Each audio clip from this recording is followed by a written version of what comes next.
दोस्तों, एक दफा का जिक्र है कि किसी पहाड़ की चोटी पर एक जादूगर रहता था। जादूगर की नाक नीले रंग की थी। सब लोग उसे नीला जादूगर कहते थे। उसी पहाड़ की दूसरी चोटी पर एक दूसरा जादूगर रहता था। उसकी नाक लाल रंग की थी और सब लोग उसे लाल जादूगर कहा करते थे। लाल जादूगर और नीले जादूगर की आपस में हमेशा खटपट रहती थी। एक कहता था ये मेरी नाक लंबी है और दूसरा कहता था कि नहीं मेरी नाक लंबी है। दोनों जादूगर बहुत बड़े जिद्दी थे। एक दफा का जिक्र है कि नीला जादूगर अपने घर से निकलकर बागीचे में आया। बहार का मौसम उस सुबह का वक्त था। हर तरफ फूल खिले हुए थे, सब्जा लहलहा रहा था। जादूगर ने खुश होकर कहा, ओहो क्या प्यारा मौसम है। तब वो सब्जे पर चलने लगा और गीत गुनगुनाने लगा। अचानक उसने चौंक कर कहा, मेरी नाक में इतनी अच्छी अच्छी खानों की खुशबू कहाँ से आ रही है? जरा देखो तो सही कि ये खाना पक कहाँ रहा है। उसने अपनी नीली नाक को हुक्म दिया, चल मेरी नाक छू मंत्र के जोर से लंबी होती जा। नीले जादूगर की नाक लंबी होती गई, लंबी और लंबी, यहाँ तक के पहाड़ की 7 चोटियों को फलांग गई और 1000 मील दूर एक गांव के पुख्ता मकान में पहुंच गई। वो मकान एक जमींदार का था। उसकी एक बेटी थी और उसकी बेटी ने अपनी सालियाना बनाई थी और अपनी नन्ही मुन्नी सहेलियों को खाने की दावत दी थी। खाने की मेज पर बैठने से पहले उस बच्ची ने सब सहेलियों से कहा, आओ अपने दुपट्टे, चादरें और शाल अलगनी पे लटका दें। लेकिन वहाँ अलगनी कहाँ थी? अचानक नीले रंग की छड़ी घर के सहन में फैली हुई नजर आई। सब लड़कियों ने अपने रंग बिरंगे दुपट्टे, चादरें और शाल उसी छड़ी पर लटका दिए। लेकिन वो छड़ी तो नहीं थी, वो तो नीले जादूगर की नीली नाक थी।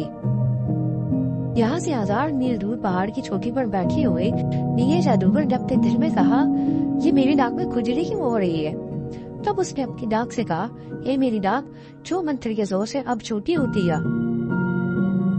फिर नीले जादूगर की नाक छोटी होती चली गई, छोटी और छोटी, और जब वो नाक करीब आई तो नीला जादूगर खुशी से उछल पड़ा।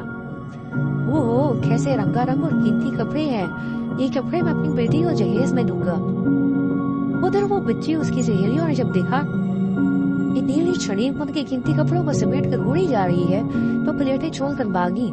लेकिन अब क्या हो सकता था? नीले जादूगर ने वो सारे कीमती कपड़े लाल जादूगर को दिखाए और कहा, अब बताओ भला तुम्हारी नाक लंबी है या मेरी? लाल जादूगर बहुत खिसियाना हुआ। उसका मुंह गुस्से से लाल हो गया। उसने जोर जोर से पाँव पटके और घर से निकलता हुआ निकला, अब मैं अपना जादू दिखाऊंगा। लाल जादूगर पहाड़ की ऊंची चोटी पर चढ़ गया। उसने अपनी नाक खुजाई, उसे दूर तक फैला, लेकिन कोई मजेदार खुशबू नहीं आई।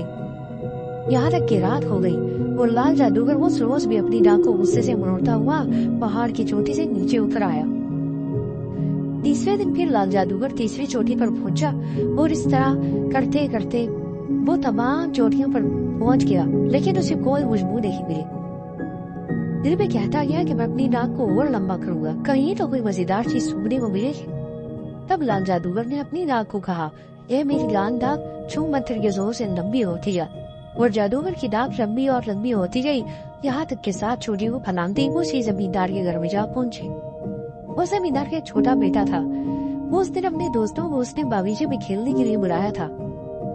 उसके दोस्तों ने देखा कि एक लाल रंग की मजबूत टहनी बागीचे में दूर तक फैली हुई है।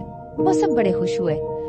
लड़कों ने छलांगें लगाना शुरू कर दी और टहनी को दोनों हाथों से पकड़कर झूला झूलने लगे। जमींदार या नौकर ने जब ये खेल देखा तो कहने लगा, ठहरो मैं रस्सा लेकर आता हूँ, टहनी पर रस्सा डालकर मजे से सब झूला झूलेंगे।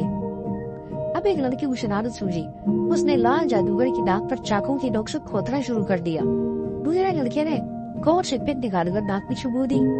अब लाल जादूगर दर्द से मारे बिलबिला उठा। नाक में पिन की नोक लगते ही उसे सख्त खुजली हुई और जब नाक में चाकू की नोक लगी तो वो तकलीफ के मारे चीख पड़ा, हाय मेरी नाक, हाय मेरी नाक। लाल जादूगर की ये चीख सुनकर नीला जादूगर घर से बाहर निकल आया। इतनी देर लाल जादूगर ने जादू का जोर लगाकर एक झटके से अपनी लाल नाक खींची। जमींदार का लड़का और दूसरे लड़के लाख मारकर झूले से कूद पड़े। जब लाल जादूगर की लाल नाक सिमटते करीब आई, उसने देखा कि वो बुरी तरह जख्मी हो गई थी। नीला जादूगर लाल जादूगर की यह दुर्गंध देखकर खूब ठट्ठे मारकर हंसने लगा। बेचारा लाल जादूगर बहुत शर्मिंदा हुआ। लेकिन इसके बाद उन दोनों ने आपस में दोस्ती कर ली और वो दोनों कभी भी एक दूसरे के साथ जिद नहीं करने लगे, बल्कि बहुत अच्छे दोस्त बन गए।